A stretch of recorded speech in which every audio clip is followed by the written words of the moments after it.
जय जगन्नाथ नीलाचल निवासाय नित्याय परमात्मने बलभद्र सुभद्रायाम जगन्नाथाय ते नमः। இப்போ நம்ம இருக்கக்கூடிய சேத்திரம் பூரி ஜெகநாதர் சேத்திரம். ஸோ இந்த சேத்திரத்துக்கு வந்து ஸ்ரீ சேத்திரம், அன்னச்சேத்திரம்னு பல பெயர்கள் இருக்குது. நம்ம பல கோயில்களுக்கு போயிருப்போம். மதுரை, திருச்செந்தூர், ராமேஸ்வரம், திருவண்ணாமலை பல கோயில்களுக்கு போய் எம்பெருமானோட அருளை வேண்டி நம்ம பிரார்த்தனையெல்லாம் செஞ்சுருப்போம். ஆனால் இந்த சேத்திரத்தில் ஒரு விசேஷம் என்ன அப்படின்னா, நம்ம பிரார்த்தனை பண்ணி முடித்ததுக்கப்புறம் பகவான் ஜெகநாதர்களுடைய மகா பிரசாதம் சாப்பிடும்போது தான் அவரோட முழு கருணை நமக்கு கிடைக்கின்றது. ஸோ இந்த இடத்துல நம்ம ஜெகநாதருடைய மகா பிரசாதத்தின் மூலமாக அவருடைய கருணையை பெறும். மேலும் நமக்கு எல்லாருக்கும் வாழ்க்கையில் லக்ஷ்மி கடாட்சம் வேணும்னு நம்ம வந்து பிரார்த்தனை பண்ணுறோம். அப்படி இங்கே லக்ஷ்மி தேவி என்ன சேவை பண்ணுறாங்க அப்படின்னா, பகவானுக்கு சமைக்கிறது மட்டும்தான் லக்ஷ்மி தேவியினுடைய சேவை. எந்த நேரமும் பகவானுக்கு சமையல் செய்து கொண்டு இருக்கக்கூடியவர்கள் இங்கே லக்ஷ்மி தேவி பண்ணிக்கிட்டு இருக்காங்க. ஜெகநாதர் எப்பொழுதும் உணவு சாப்பிட்டுக்கிட்டே இருக்கார், அந்த அடுப்பே அணையாது. அப்படிப்பட்ட உயர்தரமான சேத்திரம் இந்த அன்னச்சேத்திரம் ஸ்ரீ ஜெகநாத் பூரி. இந்த நேரம் பார்த்தீங்க, இப்போ நம்ம இருக்கக்கூடிய இந்த நேரம் ரத யாத்திரை போயிட்டு இருக்கு. பகவான் ஜெகநாதரை யாரெல்லாம் தேரில் பார்க்குறோமோ அவங்களுக்கு எல்லாம் மறுபிறவியே கிடையாது அப்படின்னு சொல்லிட்டு சாஸ்திரத்தில் சொல்கிறாங்க. ஜெகநாதரை ரதத்தில் பார்க்குறோம், ஜெகநாதர் முன்னாடி ஆடுறோம், பாடுறோம், ரதத்தை இழுக்கிறோம், ஜெகநாதருக்கு பலவிதமான அர்ப்பணங்கள் செய்கிறோம். இந்த மாதிரி பலவிதமான சேவைகள் நம்ம செய்கிறோம். இந்த சேவைகளுக்கு எல்லாம் மிக உயர்ந்த சேவையாக சொல்லப்பட்டது பகவான் ஜெகநாதருடைய பக்தர்களுக்கு செய்யக்கூடிய சேவை தான் இந்த ரத யாத்திரையில் மிக உயர்ந்த சேவையாக சொல்லப்பட்டது.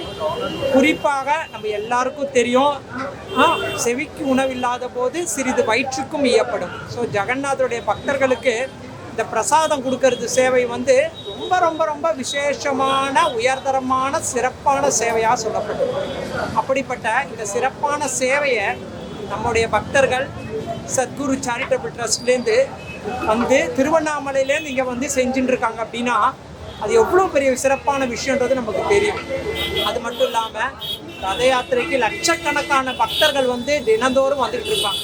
ஸோ அப்படிப்பட்ட பக்தர்களுக்கு காலையில் 8 மணிலேருந்து ராத்திரி 10 மணி வரைக்கும் ஓய்வின்றி முகம் சுளிக்காமல் வயிறு நிறைய ஜெகநாதருடைய பிரசாதத்தை அவங்க கொடுக்கும்போது அதனுடைய பலன் வந்து அவர்களுக்கு வந்து நம்ம சொல்லி மாளாது. அவர்களுடைய சேவை மனப்பான்மை மிக மிக மிக சிறப்பானது. ஸோ அதனால் நம்மளால் முடிஞ்ச சேவையை இந்த சேரிட்டபிள் ட்ரஸ்ட் மூலமாக ஜெகநாதருக்கு அர்ப்பணம் பண்ணணும். நம்மளால் பொருள் வசதி இருக்கும்போது நம்மளை பொருள் உதவியாக செஞ்சோம் அப்படின்னா இன்னும் மிக உயர்ந்த சிறப்பான பலன்கள் கிடைக்கும். ஸோ சாஸ்திரத்தை சொல்கிறாங்க, நம்ம தீர்த்த யாத்திரைகளாக போகிறோம். ஸோ அப்படி தீர்த்த யாத்திரைகளாக போகும்போது நிச்சயமாக நாம் அங்கே அன்னதானத்திற்கென்று நன்கொடை வழங்கணும். அப்போ தான் அந்த தீர்த்த யாத்திரையோடைய முழு பலன் நமக்கு கிடைக்கும்.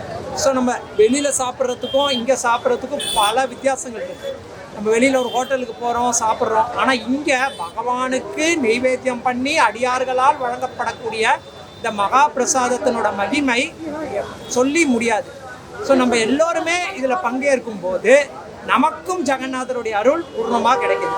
அதனால் பார்க்கக்கூடிய அடியார்கள் பக்தர்கள் எல்லாரும் உங்களால் என்ன விதத்தில் ஜெகநாதருடைய இந்த சேவைக்கு உதவ முடியுமோ, பொருளாதார ரீதியாக சரீர ரீதியாக நீங்கள் செய்யும்போது நிச்சயமாக லக்ஷ்மி தேவியினுடைய அருள் நமக்கு பரிபூர்ணமாக கிடைக்கின்றது. இதில் எந்த ஒரு விதமான குழப்பமும் வேணாம், எந்த விதமான டவுட்டும் வேணாம், சந்தேகமும் வேணாம். அதனால் அடியார்கள் எல்லாம் யாரால் என்ன முடியுமோ இந்த ஜெகநாதருடைய மாபெரும் சேவை இன்னும் ஒரு நாள் 2 நாள் இல்லை, ஜெகநாதர் ரத யாத்திரை முடிகிற வரைக்கும் இவங்க இந்த தொண்டு செஞ்சுட்டு இருக்காங்க. அவர்கள் வந்து தொண்டு செய்கிறாங்க. நம்ம என்ன செய்ய போகிறோம், நம்மளால் என்ன முடியும், அதை நம்ம யோசித்து இந்த சேவைக்கு நம்ம உறுதுணையாக இருக்கும்போது இன்னும் இந்த சிறப்பாக இந்த சேவையை அவங்க பண்ணுவாங்க. நான் சொன்ன மாதிரி இது சாதாரண ஒரு சேவை இல்லை. லட்சக்கணக்கான மக்களுக்கு பக்தர்களுக்கு உணவளிக்கக்கூடிய சேவைன்றதுக்கு எவ்வளவு விதமான உழைப்பு இருக்குன்றது நமக்கு தெரியும். இத்தனை அடியார்கள் எல்லாம் எந்த விதமான சுயநலமும் இல்லாமல் செய்கிறாங்க. இது பகவானுக்கு திருப்தியாக இருக்குது. ஸோ பகவானுக்கு திருப்தியாக இருக்கக்கூடிய ஒரு காரியத்தில் நாமும் சேர்ந்து செய்யும்போது நமக்கும் எவ்வளோ பலன் கிடைக்குன்றதை நம்மளே உணர்ந்து கொள்ளலாம்.